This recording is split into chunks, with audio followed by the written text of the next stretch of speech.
कब्ज। कुछ कब्ज ऐसे होते हैं जो जल्दी आते रहते हैं और जल्दी जाते रहते हैं, कुछ होते हैं ज़िद्दी वाले। ज़िद्दी वाले पे बात कर लेते हैं। ऐसे लोग हैं जिन्होंने अपने जीवन में कब्ज के बिना कोई दिन देखा ही नहीं। उनको लगता है कि भाई ऐसी ही ज़िंदगी होती होगी। लेकिन मैं आपको ये बताना चाहूँगा कि ज़िद्दी से ज़िद्दी कॉन्स्टिपेशन भी आसानी से ठीक हो सकता है, और कुछ दिनों में। कितने दिनों में? 5 दिन में, 6 दिन में। कैसे ठीक होगा, इसको स्टेप बाय स्टेप समझते हैं। उससे पहले समझना पड़ेगा कॉन्स्टिपेशन होता क्यों है। देखिए, एक बात समझना पड़ेगा, आपके कोलोन में एक तरह के बैक्टीरिया होते हैं जो सिर्फ फाइबर पे निर्भर होते हैं। फाइबर फाइबर यानी कि जब आप कोई भी चीज़ खाते हैं, जैसे फ्रूट्स एंड रॉ वेजिटेबल्स, तो आप फाइबर भी खाते हैं। ये जो फाइबर है, that is not your body food. वो आपकी बॉडी की रिक्वायरमेंट नहीं है, वो कोलोन में जो बैक्टीरिया उनकी रिक्वायरमेंट है। और वो बैक्टीरिया जितने ठीक से आप उसको पोषण करेंगे, फाइबर देंगे, उतना अच्छा वो कोलोन की सफाई रखेंगे। एंड अगर सफाई नहीं रख पाते तो दैट इज़ कॉल्ड कॉन्स्टिपेशन।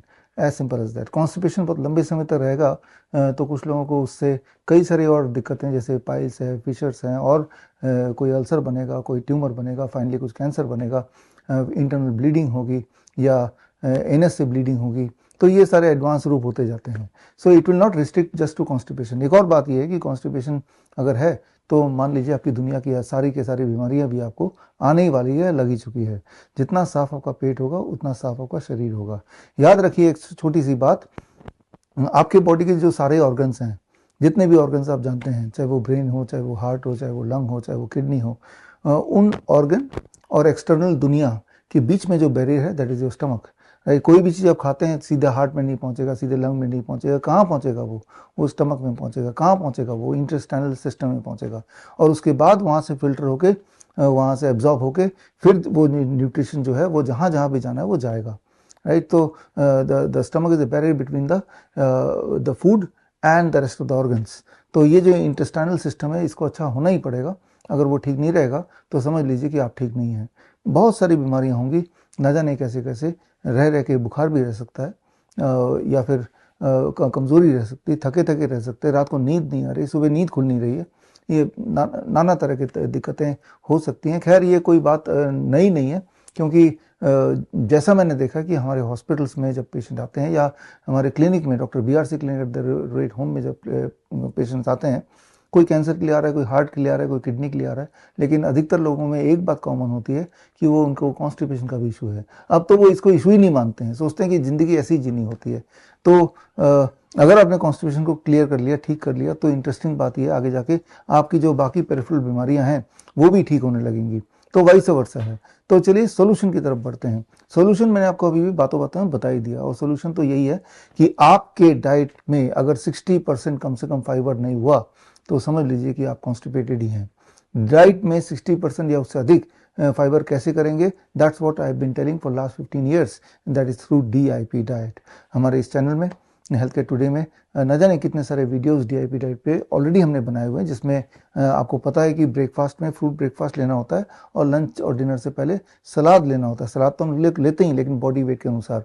मेरा बॉडी वेट 70 kg, एक और अगर शून्य लगा लो तो 700 ग्राम। इतने फ्रूट 12 बजे तक, और 700 ग्राम का आधा, 350 ग्राम।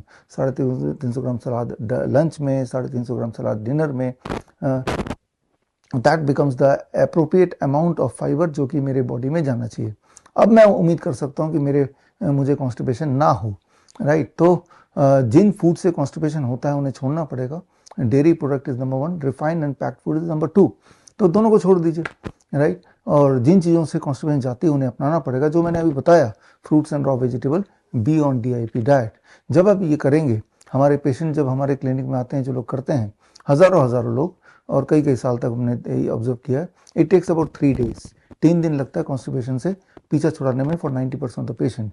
90% का तो ये प्रॉब्लम सॉल्व हो जाती है। अदरवाइज वो लोग जिंदगी भर लैक्सेटिव्स पर निर्भर होते हैं, उसके बाद भी कोई ना कोई लिंगरिंग प्रॉब्लम होती रहती है। लेकिन 10% ऐसे होंगे जिन्हें मैं बोलता हूँ जिद्दी कॉन्स्टिपेशन वाले लोग। ये 3 दिन तो क्या, 7 दिन 10 दिन में भी DIP डाइट के बाद भी उनको कोई खास बेनिफिट होता हुआ नहीं दिखता। तो अब ऐसे पेशेंट्स के लिए, ऐसे जिद्दी कॉन्स्टिपेशन वाले लोगों के लिए जो रामबाण है, दैट इज आंवला। आंवला क्या करना है? आंवला आपने 8-10 आंवले खरीदने हैं, ताज़ा आंवला। किसी भी मौसम में मिलता है, कभी महंगा मिलता है, कभी सस्ता मिलता है, मिलता जरूर है। ये हमने हमेशा से देखा है और देख लिया है। तो आपको क्या करना है कि आंवला लेना है 10, लेके 8 से 10, और लेके सुबह सुबह खाली पेट होता है, उसको कूटना अच्छी तरह से और एक कपड़े से उसको निचोड़ना है। कोल्ड प्रेस जूसर से जूस भी निकाल सकते हैं, बट निचोड़ के भी काम चल जाएगा। करीब आधा कप यानी कि 100 ml जूस खाली पेट पीना है। फिर डीआईपी डाइट पहले दिन, दूसरे दिन, तीसरे दिन, चौथे दिन तक मोस्ट लाइकली आपको लूज मोशन के सिम्टम आएंगे, यानी कि बॉडी बता रही है कि आंवला बंद कर दो। तो ये 4 दिन का डोज होगा, किसी का 3 दिन का होगा, किसी का 5 दिन का होगा। इतने में ही जिद्दी कॉन्स्टिपेशन टूट जाता है और उसके बाद अपने आंवला छोड़ दिया और continue with the DIP diet, the problem of constipation is gone, right. So that is as simple as that. और क्या नहीं करना है, कुछ लोग सोचेंगे शॉर्टकट ले लेते हैं, आंवले का जूस तो बाजार में वैसे ही मिलता है पैक्ड, वो लेंगे तो काम नहीं करेगा। एक्सपेरिमेंटली लेके देखिए, कुछ काम नहीं करेगा, क्योंकि जब आप आंवला खुद लेते हैं और उसको कूट के जब उसका जूस निकालते हैं, that is a live enzyme. उस आंवले में लाइव एंजाइम है। यही लाइव एंजाइम तो उन बैक्टीरिया को एक्टिवेट करेगी जो आपके कोलोन में सुस्त पड़ी हुई हैं और कॉन्स्टिपेशन से आप जूझ रहे हैं। तो इतनी छोटी सी बात है, भयंकर से भयंकर बीमारी के इनिशियल स्टेजेस में कॉन्स्टिपेशन से ही शुरू होता है, लेकिन ये कॉन्स्टिपेशन अपने आप में बड़ी तेजी से ठीक हो सकता है, ठीक होता है। बड़ी से बड़ी बीमारी का आसान से आसान इलाज घर बैठे ही हो सकता है। अधिक जानकारी के लिए कांटेक्ट करें nearest doctor BRC clinic @home। Lifestyle disease हो या इन्फेक्शियस इलनेस, कॉस्मेटिक्स हो या पेन मैनेजमेंट, घर पर ही बनाएं अपनी दवा। Ancient wisdom and modern evidence base का अनोखा मिश्रण। Join 1 month online training, be a certified Neem therapy practitioner.